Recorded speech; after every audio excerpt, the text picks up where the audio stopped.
I just got to say the line to lean into the next set of boxer questions. R.A., what's the lesson for today, Rugged Man, on these future fights? You watching Lomachenko versus Lopez? You got a winner in that one? Yeah, well, I'll go with Loma because of the hype and the name and what how he's just dismantled everybody he fought. He looks good, and I'm out of the loop, so I'm taking a guess with this one. Usually when I make a prediction, I kind of watched a lot of both guys and I know their history and where they came up from. But like I said, I'm out of the loop. This guy's a big threat, huh?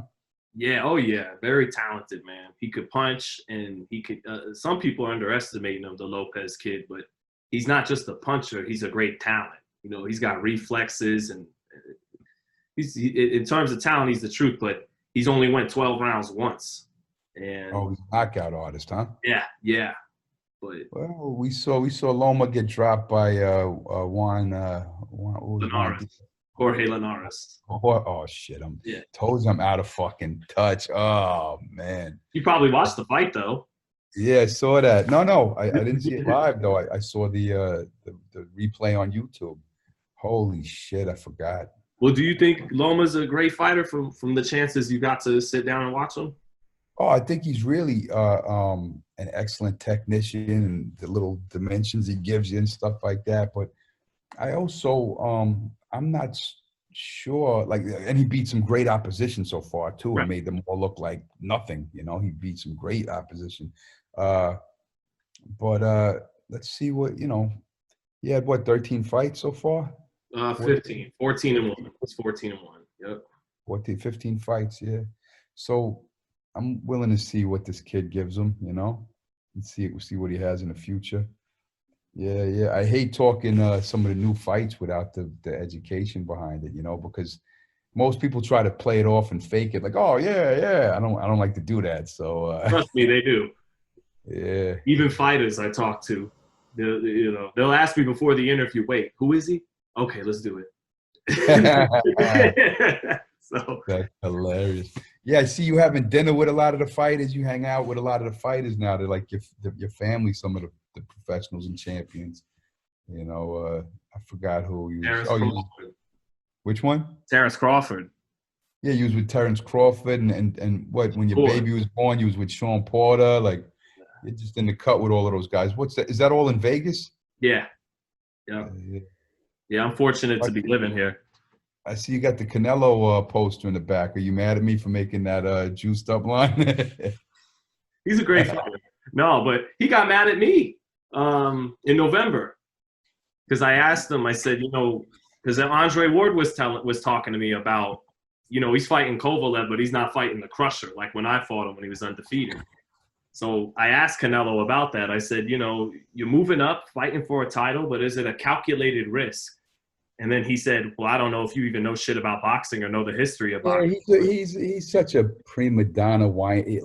But they all get like that at that level. Nah, Canelo is he got too much too young. Like, I've seen it happen in the entertainment industry too. Like, it makes you a pretty despicable person, I think when the shine isn't on him and he gets older and stuff and he can't fight no more, maybe he'll be able to see the real world, and people are people, and you're not a god amongst men, you're a human being. I mean, sometimes it takes a little humbling to get that, so, but right now when your companies are letting you go in like and so oh yeah, I am that guy, but the greatest champions of all time acted more humble than that guy. So yeah, it's not a very he's blessed too that he's not in the era, where middleweights were middleweights. Imagine if he had to fight one of those guys.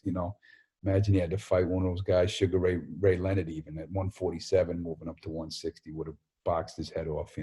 Any of them guys, Hagler would have bodied him, put him in a body cast. Hearns with the long jab would have outboxed him and knocked him out cold. Hearns versus Canelo would have been like the Duran fight, out cold, unconscious. So he's lucky he's getting, in his little division, and now he's crying, "Oh, they won't give me $70 million to fight somebody that no one cares about." You know, not I'm exaggerating 70 million, but you know, he's been pampered and he's just pampered, spoiled, grown man, and you know, sometimes when you're like that after the limelight is done, because boxing only has a certain amount of time, people can't deal with it very well, you know, and they don't know what to do with themselves, and they go into dark, deep depressions. Or sometimes they just, you know, he's a multimillionaire for life. He did it, you know. So who knows? We'll see. In his own right, though, really good fighter, though, right, with the head movement and all that. Yeah, he's a talented guy. Yeah, you know. yeah. I still Yeah. think he gets destroyed in the golden era easy. I don't see him, you know. And I do think, you know, the judges like to. I mean, he lost the Golovkin fight. He lost the Lara fight. They gave him a draw in the Golovkin fight so they can make a rematch, because you know, and let him, you know. Then he lost to Golovkin again, you know, and you know, it's just what it is. Oh, you didn't think he won the rematch? He won the rematch already. I don't think so. Yeah. I mean, he was moving forward, you know. Yeah. Move forward. Yeah.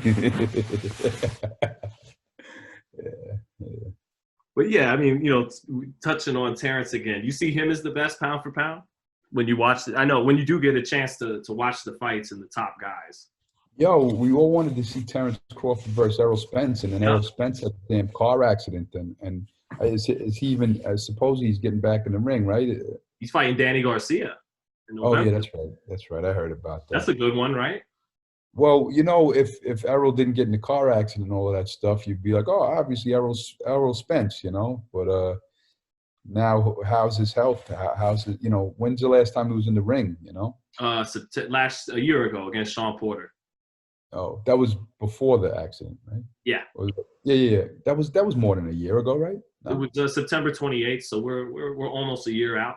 Oh, it's only been a year. Yeah, I guess. Well, coming out of a tragic, traumatic car accident like that, I mean, if his skills are back in place and he's right, he should be able to beat Danny Garcia at this time in his career. You know, Danny was hard to beat when he was undefeated, and he kind of had that undefeated thing, and he was getting, you know, when you're undefeated and you're the champion, you kind of have a little extra step, and he wasn't ever like exceptional, but he was a good fighter that knew how to win. You know, even some of the fights were close, and maybe you could go, this guy should have whatever, but like he always kind of knew how to, you know.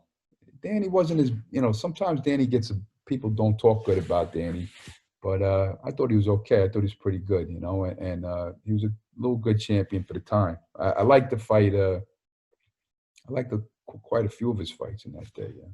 But the Eric Morales fight, remember that? Oh, Eric almost beat him. Old man Eric. The first fight was pretty good though. I was like, oh shit, old man Eric came back. But then, you know, Danny got him. You know, but you asked me, Morales. You know, he's in the running for greatest Mexican fighter of all time. I feel like people kind of put Chavez there by default too quickly. Like, well, let's assess this for a minute. You know, and Salvador Sanchez as well. Exactly. Yeah. But Morales, well, you know, the reason why they might not put him there is because his fights with Pacquiao, he won the first one, he lost the second one brutally, and you know, Barrera, he won the first one, but he deserved to lose. Then the second one, I thought he deserved to win, but he lost the decision because I think they you know, everyone was pissed at the first fight, so they gave a little more to Barrera. And then the third fight, if I remember correctly, Barrera won clearly. I can't remember. He definitely did. Yeah. Barrera won hands down. Yeah, but El Terrible, that was his name, right? Yeah, he was a scary fighter in his prime, you know, scary, going there, pow. I like Morales.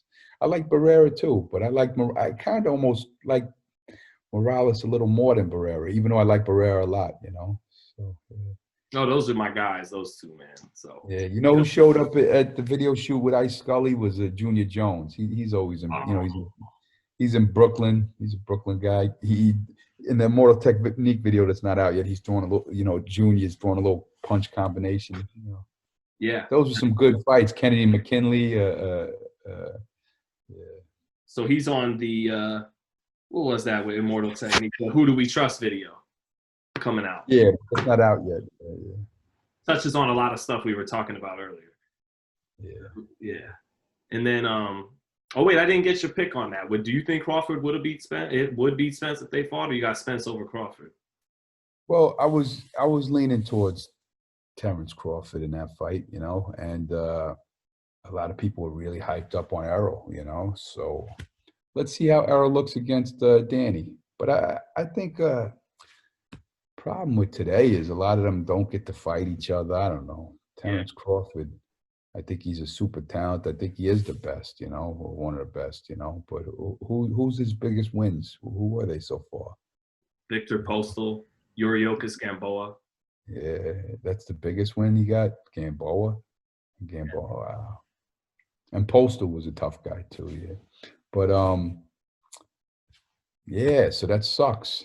You know, it sucks when fights aren't getting made. And that's what happened to Golovkin too, is that when he was champ, he wanted them big fights, but you know, Martinez, Cotto, you know, Canelo, none of them wanted him when he was in his prime. And then he gets the Canelo fight when he's old, and they rob him of the decision. So now he really doesn't have that big career win. So people go, oh, he's overrated. He didn't never beat any. It's like nobody would fight the guy. He was too much of a threat, you know. Nobody would fight him. And then When he first came to HBO, he was amazing. Yeah, he was a scary monster in his prime. Yeah, yeah. So, you know, who's the RA of boxing? Maybe if not today, historically. I always say either Bernard Hopkins or Larry Holmes, you know, because underappreciated, but the best, you know, like those guys were the best, and they you know, they're underappreciated. They're not always the first one that they'll say. They won't, you know, people say Mike Tyson over Larry, or you know, Oscar De La Hoya over Trinidad. I mean, over Hopkins, you know.